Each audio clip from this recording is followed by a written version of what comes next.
ग्राम मणिपुर के महाराज। महाराज स्वयं ही अपने राज्य में भ्रमण किया करते थे और लोगों के बीच जाकर उनके सुख दुख को देखा करते थे।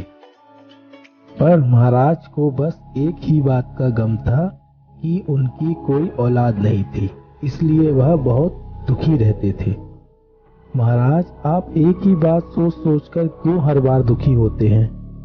दुख तो होगा ही महारानी। मैंने इस राज्य का पालन पोषण बहुत अच्छे से किया है और मेरे जाने के बाद पता नहीं मेरे इस राज्य का क्या होगा।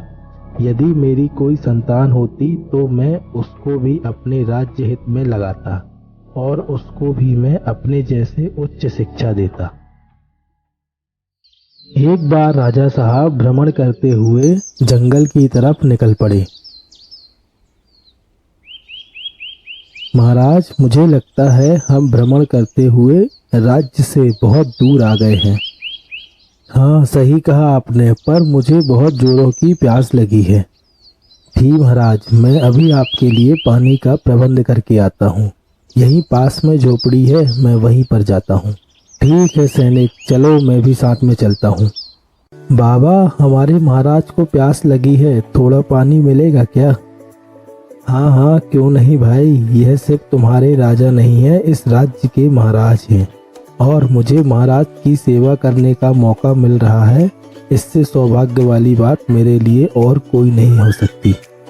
उस बाबा ने महाराज को पानी पिलाया और उसके बाद पूछा, महाराज, आप बहुत चिंतित लग रहे हैं, क्या मैं आपकी चिंता का कारण जान सकता हूँ?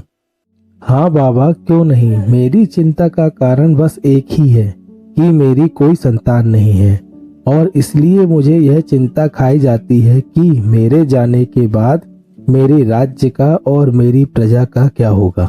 महाराज, आपकी इस चिंता का समाधान तो मैं चुटकियों में कर दूंगा, पर बस मेरी एक शर्त है। शर्त? कैसी शर्त? मैं आपकी शर्त मानने के लिए तैयार हूँ, बस मुझे संतान प्राप्ति होनी चाहिए।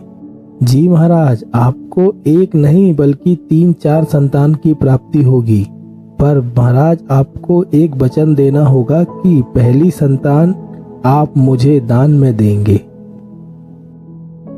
ठीक है बाबा, मुझे आपकी यह शर्त मंजूर है। मुझे जो भी पहली संतान होगी वो मैं आपको दान में दूंगा जब भी आप लेने आएंगे।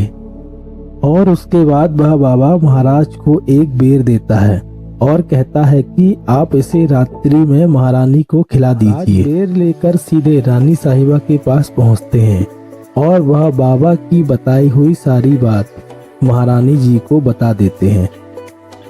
ठीक है महाराज, हम अपनी पहली संतान उस बाबा को देने के लिए तैयार हैं। इससे कम से कम आपकी चिंता तो दूर हो जाएगी। और फिर ऐसे ही समय बीतता गया और बाबा की वाणी सच हुई। महाराज को 3 पुत्र रत्नों की प्राप्ति हुई। अब राजा साहब बहुत खुश थे और वह राज्य भ्रमण में अपने बालकों के साथ ही जाया करते थे और वह अपने बालकों के मोह में उस साधु को दिए हुए वचन को भी भूल चुके थे।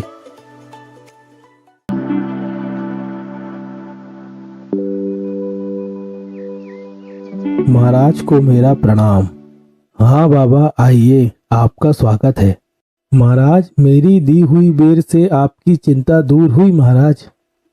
हाँ हाँ बाबा, मुझे 3 पुत्र रत्नों की प्राप्ति हुई है। हाँ महाराज, पर आपको अपना वचन तो याद है ना कि आपको अपना पहला पुत्र मुझे दान में देना होगा।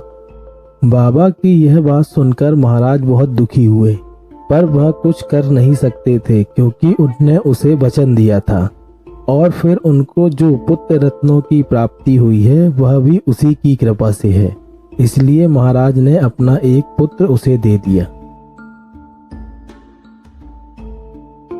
बाबा की झोपड़ी के अंदर एक गुफा थी जो सीधा एक तांत्रिक रूप में जाकर खुल जाती है। राजकुमार, यह हमारे देवता हैं, आप झुककर इन्हें प्रणाम कीजिए। अब राजकुमार जैसे ही प्रणाम करने के लिए नीचे झुकता है, वह तांत्रिक अपनी तलवार से उसकी गर्दन काट देता है और वह तांत्रिक राजकुमार की खोपड़ी को पहले से लगी हुई खोपड़ियों के साथ लगा देता है और वहां पर जो खोपड़ियां पहले से लगी थी वह भी किसी न किसी राज्य के राजकुमार की ही थी। पिताश्री, हाँ पुत्र, कहो क्या बात है। पिताश्री, आज सुबह से बड़े भैया दिखाई नहीं दिए, आपको पता है कहाँ गए हैं? महाराज को पता था कि वह यह बात राजकुमारों से ज्यादा दिन तक नहीं छुपा पाएंगे, इसलिए उनने छोटे राजकुमार को सारी बात सच सच बता दी। मुझे क्षमा करें पिताजी, पर मेरा कोई भी उद्देश्य आपकी आज्ञा का पालन न करना नहीं है, पर मैं अपने भाई को अवश्य वापस लेकर आऊंगा।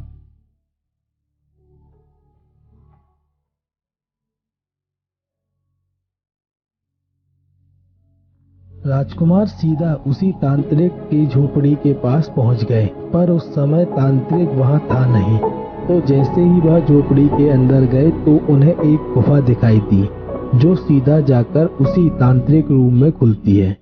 भाई, तुम यहाँ क्यों आए हो? तुम यहाँ से चले जाओ, नहीं तो यह पागल तांत्रिक तुम्हारी भी बलि चढ़ा देगा।